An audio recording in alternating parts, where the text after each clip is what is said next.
Thank you for joining us. My name is John, and we have the great pleasure today to have Congressman Tom McClintock with us here, and we're going to discuss some subjects today.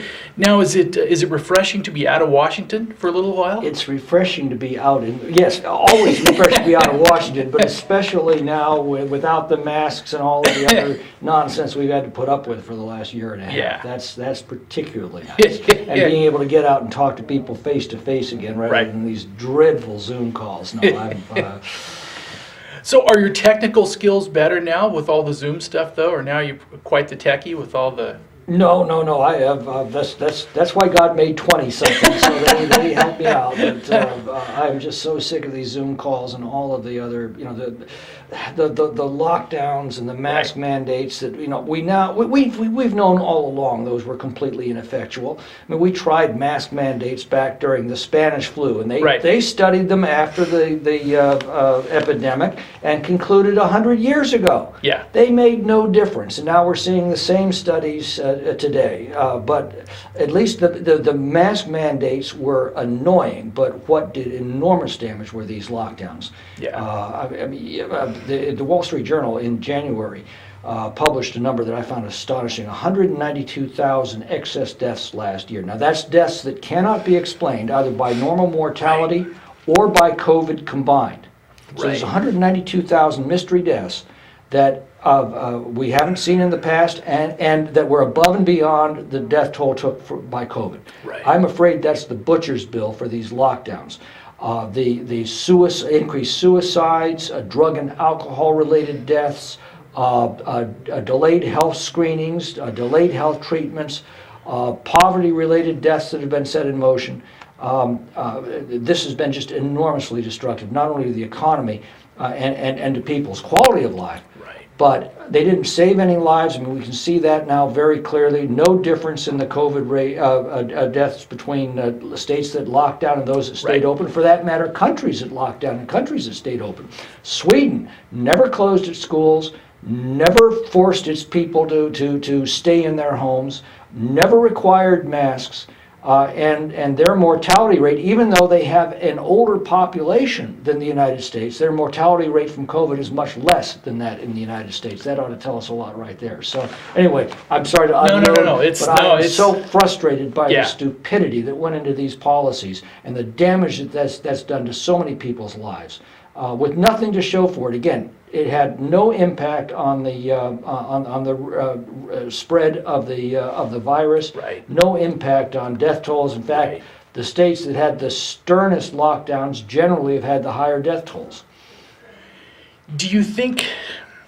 I mean, in Washington now, is there just a lack of faith in the intelligence of individual people to be able to make decisions on, to trust them to make the best decisions for their own lives? I mean, everybody wants to be healthy. Everybody wants to, and you would think that, at some way, it's like, the heavy hand, why use it? Because people are, for the most part, yes, there's going to be a certain percentage that are going to be reckless, but that's called freedom. Yeah. We all make bad decisions at one time or another in our lives, and we go away from those bad decisions sadder but wiser. Right. But it is the bad decisions that are the price we pay for the freedom to make all of the good decisions in our lives. And I think you just hit it on the head. There is a certain group of people in government who think that they're so good at running their own lives that they're also entitled to run everybody else's. Right. And you know something? The more I've gotten to know those people, they're no good at running their own lives either. Right. But they seem to feel that they are entitled and obligated to run your life for you. And we're now seeing that attitude rampant in the federal government and rampant among the authoritarian left. A little bit on that vein is, if you look at some of the wage tables and stuff, now the Washington, D.C. metro area is by and far the wealthiest metro area in the United States, Loudoun County, all the rest of that stuff. Now let me see, what do they produce in Washington? What's their manufacturing base? Or what do they grow in Washington? How are they putting food on our tables? Obviously, they do none of that. Right. It is all government. It's taken from the earnings of people who are manufacturing things and who are growing things. and instead being redistributed to the elites. And again, I think people are seeing that and they're getting fed up with it. Yeah. I mean, I guess the question on that is in your district and stuff, do you see, I mean, how do you take back some of the narrative from, how do you start winning the narrative again that people, I think that's the real risk coming out of this COVID stuff, that people are used to not having freedoms, and that's the, it is, because I just look at the, even when I used to follow like even like in the 1980s and stuff, if you look at the richest metro areas, they were all, you'd have the financial ones in Connecticut and all the rest, the Silicon Valley, but now it's all Washington, D.C. Yep. I mean, and I think that is just structurally a horrible thing, because if now instead of to be a successful person that you go get a private sector job and stuff, no, you go get a degree and you go work for the government. Mm-hmm. And that's simply not sustainable, and we're seeing that now. I mean, I remind folks, all that free money that the government was handing out, those $1,400 checks everybody got, turns out free money is very, very expensive. Yeah. We spent trillions of dollars that we don't have. And the thing about it is, once government has decided to spend a dollar, it's already made the decision to tax it. Right. Every time government decides to give you a dollar, it's already decided to take that dollar away from you because it has to. Right. It cannot put a dollar into the economy that first doesn't take out of the economy. So how does that work? Well, taxes, which of course reduces our current standard of living. We can go into capital markets and borrow it. That means that money that would otherwise have been available to you as a consumer to make a consumer purchase, or as a home buyer to buy a home, or as a businessman to improve your business, that money's no longer there. And by the way, you may have noticed, when you borrow money, the people you borrow it from generally like to have you pay it back. Yes. So what is borrowing? Borrowing is simply a tax on your future earnings. And there's a third way. This now the primary way of financing all of this deficit spending. We're printing money. Yeah. And when you print an enormous amount of money, and at the same time, by the way, suppress productivity. I mean, the lockdowns destroyed productivity in this country. At the same time, we're flooding it with dollars. Right. What's the classic recipe for inflation we all learned in Econ 1? Too many dollars chasing too few goods. You reduce the number of goods, increase the number of dollars, and what do you get? Inflation. And we're seeing that already. And that's the cruelest tax of all, because it's like a rot. If you pay that $1,400 check you got, you're paying back every day when you go to the grocery store, to the gas station, to the clothing store, wherever you're going to purchase stuff. Yeah. You're paying that back through higher prices because we have printed so many dollars, those dollars are now worth much less. But even more insidious, let's say you've been scrimping and saving and you've gotten $100,000 put into a retirement account for yourself someday. The annualized inflation rate in May was 5%. Yeah. That means that $100,000 that you've put away for your retirement is now worth only $95,000. The government's already taken $5,000 out of it. In 20 years, it's worth 50. Yeah, you don't see you don't see it on your balance sheet, but it's now worth that much less. And that's what this administration is doing. I guess a question on Washington again is, in the halls of Congress and stuff, is when the cameras aren't rolling and all the, people, the map.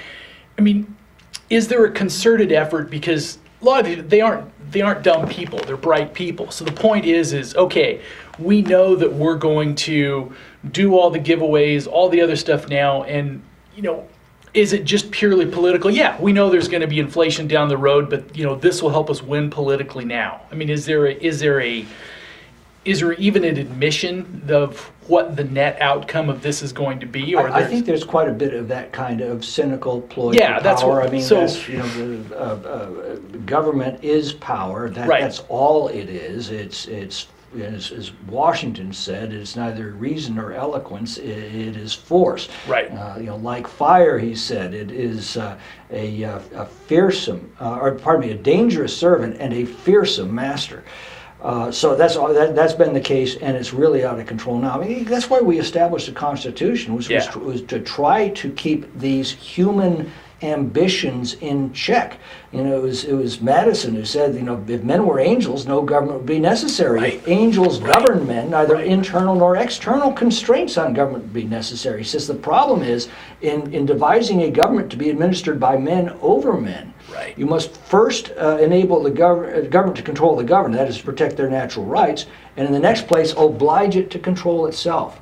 And I'm afraid that's the That's where it's problem. It's breaking. not that human Yeah. nature has changed. Human nature has always been ambitious. We are hierarchical creatures. We really, really like it when people do exactly what we tell them to. Right. And politics and government tend to disproportionately draw that kind of person. Yeah. But we always had checks and balances in the Constitution that were respected and abided by. And I'm afraid that is what I see breaking down. And as you see that breakdown, you see this enormous growth of government into every aspect of our lives. And the Yeah. question is the American people going to put up with it, or are they going to stand up and take their freedom back before it's too late? I mean, history is very, very clear on 2 points. Socialism sucks, and Right. freedom works.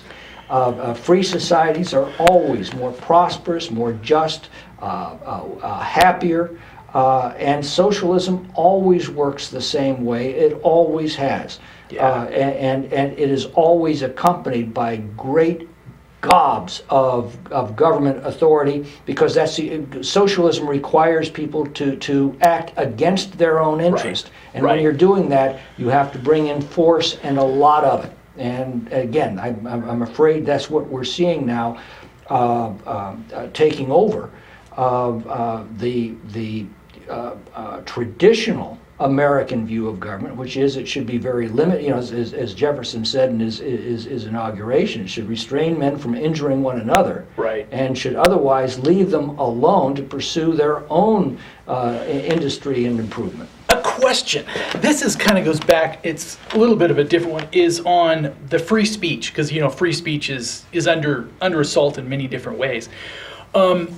Am I wrong in believing? Because if you go back and look at the Federalist Papers, the Federalist Papers were basically a sales document for the Constitution. To get it ratified. And an owner's manual. Right. They explained why the Constitution's written as it is. Right. But the other thing is they were written under a pseudonym. And my contention is if people would have known that Alexander Hamilton was one of the primary authors, he was such a polarizing figure even then that I think the Constitution probably wouldn't have been ratified if they knew that he wrote those documents. Well, yeah, except because those weren't the only documents. Right. That's what we call the Federalist Papers, but there was a robust discussion, Right. in both in the Federalist and Right. anti-Federalist press about the Constitution. And I also rather think that was not much of a secret who was writing it. True. But it really doesn't matter who was writing it, because it was the arguments that moved the day. It's the arguments that matter. It's always the case. But your point on free speech, though, I think is also a critically important one for the future of this country. I mean, think about this. Government exists to resolve all of the conflicts and disagreements that we have as human beings, right? Now, how do you resolve human conflict? There are only 2 possible ways that I can think of. You either do it through reason, or you do it through force. I don't know of any other way you resolve a human conflict. Reason or force. We built this country on what one of the founders called an empire of reason. Yes. Freedom of speech was absolutely essential to that. There was a professor, a law professor who I saw quoted recently. He said, and he's been teaching the First Amendment for like 50 years at one of our major law schools. And he says, I always started off my First Amendment class with a Soviet-era story.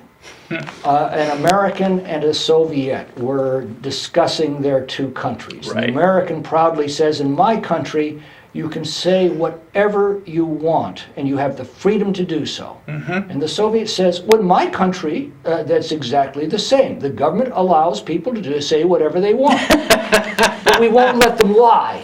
Right. And he said that always got a laugh until the last few years, and it doesn't get a laugh anymore. because the left has become antithetical to the whole concept of free speech. Right. Speech is comprised basically is facts and opinions. Facts are either accurate or they're inaccurate. Right. How do you tell the difference? You put them all side by side, and the facts will ultimately prevail. Well, and opinion is either sound or unsound. How do you combat an unsound opinion? With a sound opinion. Right. And that is entirely the foundation of free speech. And whenever anyone appoints himself an arbiter and says, oh, well, you can say this, but you can't say that. You can present this fact, but you can't present that one. This opinion is sound. This opinion we will not tolerate. Right. You no longer have the ability to resolve differences through reason. And that leads down a very dark path. Oh, man. And not only that is, I mean, if you look at, the concept of the free speech and, back to the Federalist Papers and everything else, at least they were a vehicle for ideas or, concepts to live on their own or die on their own merits without being attached to a personality. Right. Now, it's, I mean, is that even in, I mean, now we're so personality driven that, the ideas themselves. Well, I mean, yes and no. I mean, people ask me all the time, why are things so bitterly partisan and divided in Washington? And of course, the immediate answer is Washington is just a reflection of the country. Washington is deeply partisan and divided because the country right now is deeply partisan and divided. We have to ask the broader question, why is that? And to answer that question, I think we can go back to another very tumultuous time in our history, and that was Lincoln's day. Yeah. And if you recall, he gave a speech to the Illinois State Republican Convention in Springfield in 1858. And that was his famous House Divided speech. You remember he said, a house divided against itself cannot stand, and this government cannot endure permanently half slave and half free. I do not expect the government to fall. I do not expect the house to fall. But I do expect that it must cease to be divided. It must become all one thing or all the other. Yes. Lincoln understood that there are times in a civilization where there are two antithetical principles competing for the future of matter and antimatter. They simply cannot coexist. They're polar opposites. You can try to hold them together in this uneasy balance as the founders did, but ultimately Lincoln understood one would devour the other. And that was freedom and slavery were two such antithetical principles. They could not coexist. One ultimately had to triumph. We had to become all one thing or all the other. We fought a bloody war over that. I really think that wheel's coming full circle. And now the two antithetical principles vying for our future are freedom and socialism. Right. And if you think about it, socialism and slavery spring from exactly the same poison principle. Lincoln described it as you work and toil and make bread, and I will eat it. Right. Whether socialism or slavery, it is exactly the same principle at its foundation.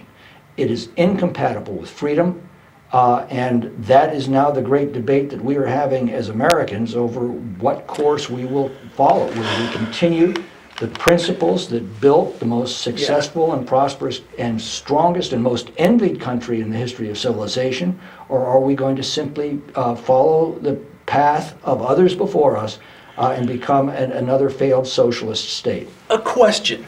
If the next generations coming up, the younger generations now, is, that seems to be that, the old rub on socialism as well, it just hasn't been done right yet. And I think, but how do we get people to realize, if you look at the history of socialism, it's killed more people through starvation and everything else. You look at the numbers of people that died in Russia and that died in China, from pure starvation and everything else, is that people don't realize that without the personal incentive to make a potential profit or to take care of yourself, your productivity rates drop to almost zero. There's no incentive. I mean, how do we sell that? To human nature. Well, how do we sell that to the next generation? All the time is, well, capitalism is just selfishness. Yes. It's just taking care of yourself. Socialism Well, that's helping other people. And if you think about it, it's exactly the opposite.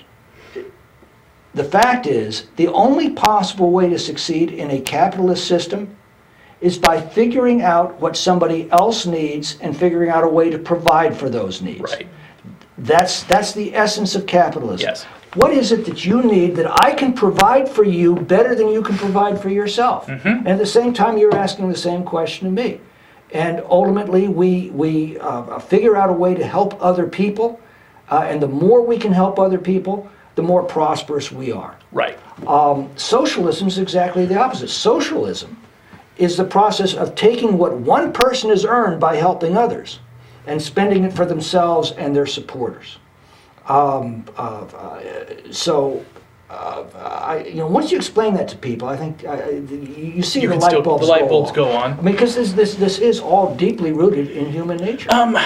Is a question then on from a governmental structure thing, have we let the Amazons of the world and everything get too large now? Should they have been trimmed back or broken up a little bit? And because they can start distorting markets so that capitalism doesn't work as efficient. If you look back on it, monopolies cannot exist unless they are propped up by government. Big is not necessarily bad. Right. How has Amazon gotten so gargantuan? It's because individual consumers every day, through their own decisions, with their own dollars, have said, that's a pretty convenient system to use. I'm going to spend my money there. That's how they got so big, by pleasing their customers. Yes. Whenever any enterprise stops pleasing its customers, what happens? It loses those customers to hundreds of little startups that spring up that ultimately eat the lunch of the lazy monopoly. So you still unless government starts to put barriers to entry to those folks, or gives the monopoly special advantages and protections. Now think about this. We hear about the censorship on Twitter, for example, and that disturbs me greatly. We've just discussed those principles. What makes and Twitter now has a huge number of its customers who are extremely dissatisfied. Why can't they leave? Well, they are starting to leave. I mean, we are starting to see startups like Parler. But one of the big problems is any other publication is liable for what it publishes. These big tech platforms are not, because of something called Section 230 in the Communications Decency Act. And what Section 230 says is this. If you are a public forum, you don't have to take responsible for what's on that forum, because you're not making those decisions. That's the special protection we gave that has allowed Twitter and Facebook and these other platforms to grow so immense. They have that protection. If I'm publishing a newspaper and I libel somebody, or one of my writers libels somebody, I'm responsible, I get sued. If I violate, if I'm a radio station and I violate somebody's copyright, I get sued. Right. That's not true of Twitter and Facebook, because of this lie that they told, that we're not going to moderate content. We're simply a street corner. Right. Anything you can say on a street corner, you can say on our platform. Well, it turns out that was a lie. They are not only moderating, but they are censoring. They are deciding what goes on, what doesn't go on, what is allowed to be said, what isn't. Well, that's their right, but with that right comes a responsibility. Then you have to take responsibility for what you publish on that site. If you're violating somebody's copyright, you're responsible. If you're libeling somebody, you're responsible. That's the difference. So we have a big debate right now in Washington, and I'm on the Judiciary Committee that's the center of that debate, on beefing up antitrust laws. Right. And my position is, if customers are voting with their own dollars that they want a certain product, who is government to stamp in and say, oh, you can't have that? But government has got to be clear that that on these big social platforms, if you are censoring or moderating content, you have to take responsibility for that content. So I think a lot of this problem can be solved with a very simple law that says, if you feel that you've been libeled or your copyright's been infringed by these social platforms, in order to pierce that Section 230 immunity, all you have to do is go to a judge and say, Your Honor, they censored this, they allowed this. And once the judge finds, yes, they are exerting control over content, over First Amendment protected speech.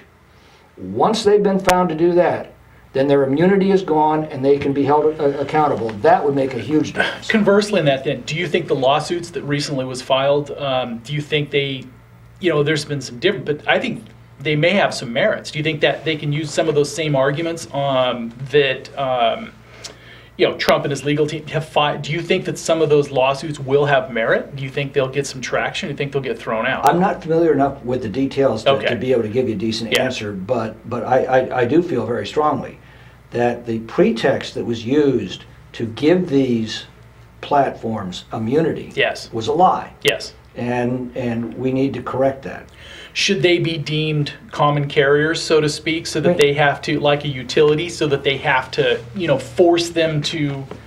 Well, again, I bristle every time I hear that word force. Yeah, I phrase that wrong. Here's the point. If they want to be a publisher, that's called freedom of speech. Right. If they want to say, Donald Trump, we're not going to allow you to say a word on our platform. Conservatives, we're not going to allow you to say a word on our platform. They've got that right.